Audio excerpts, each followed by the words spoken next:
নমস্কার বন্ধুরা, রিমির বাঙালি রান্নাঘরে আপনাদের সবাইকে স্বাগত। আমার আজকের রেসিপি কচুর শাক। কচুর শাক বাঙালিদের খুব পছন্দের খাবার। আমি এই ভিডিওটাতে যেই পদ্ধতিতে রান্নাটা করব সেটা ফলো করে কচুর শাক বানালে আর গলা ধরবে না।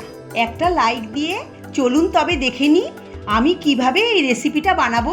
সম্পূর্ণ নিরামিষ কচুর শাক বানানোর জন্য আমি বেশ কিছুটা কচুর শাক নিয়েছি।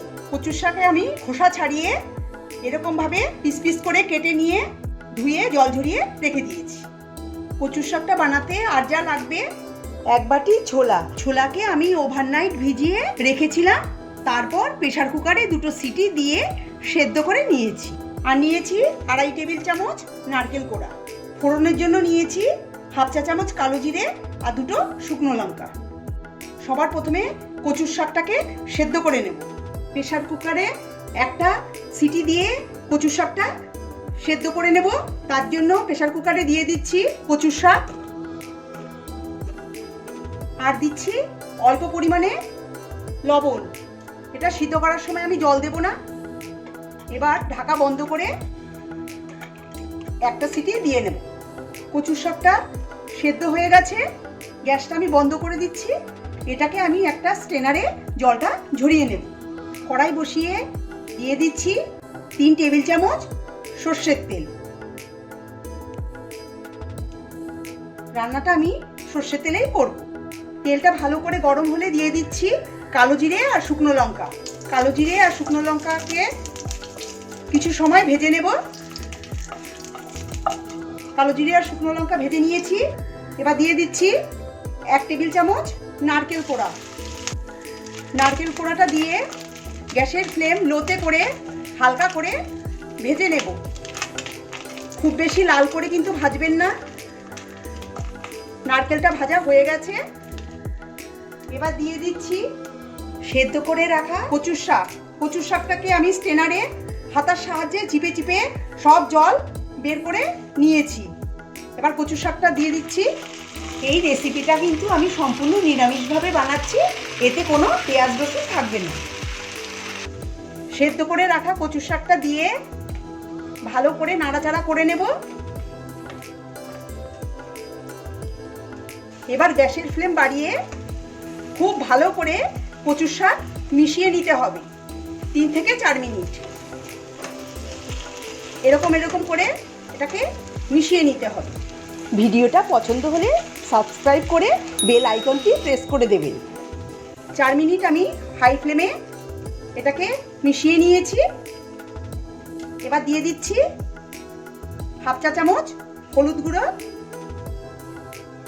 সামান্য একটু লবণ। আমি কচুর শাকটা সেদ্ধ করার সময় লবণ দিয়েছিলাম, এখন আবার অল্প পরিমাণে একটু লবণ দিলাম। লবণের মাপটা আপনারা দেখে দেবেন। হলুদ গুঁড়ো আর লবণ দিয়ে ভালো করে মিশিয়ে দেব। হলুদ গুঁড়ো আর লবণ দিয়ে ভালো করে মিশিয়ে দিয়েছি। এবার দিয়ে দেব সেদ্ধ করে রাখা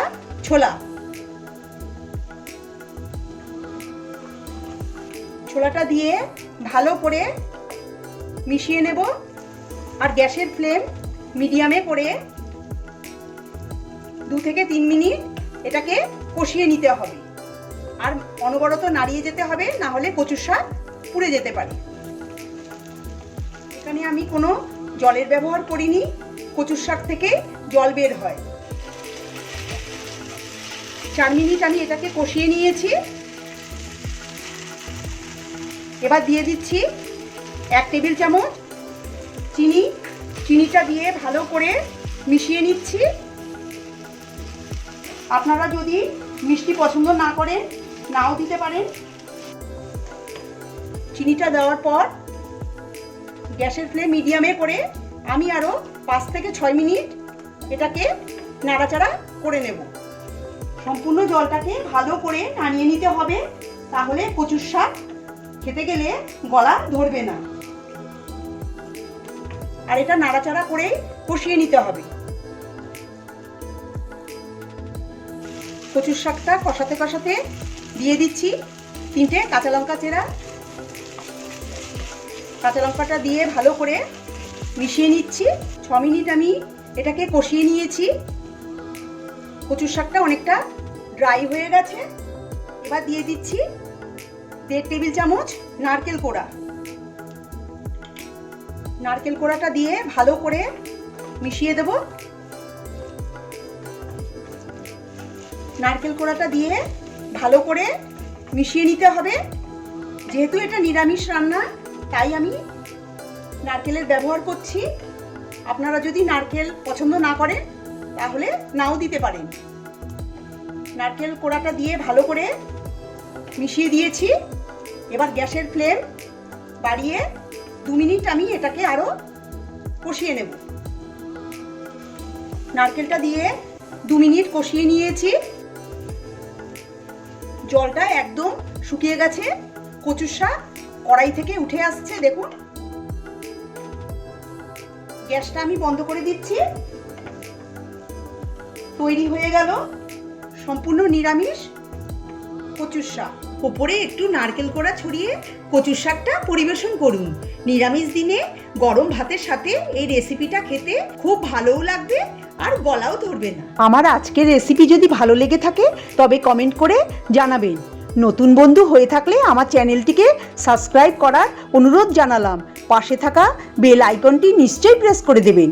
তাতে আমি নতুন রেসিপি আপলোড করলেই আপনাদের কাছে নোটিফিকেশন পৌঁছে যাবে।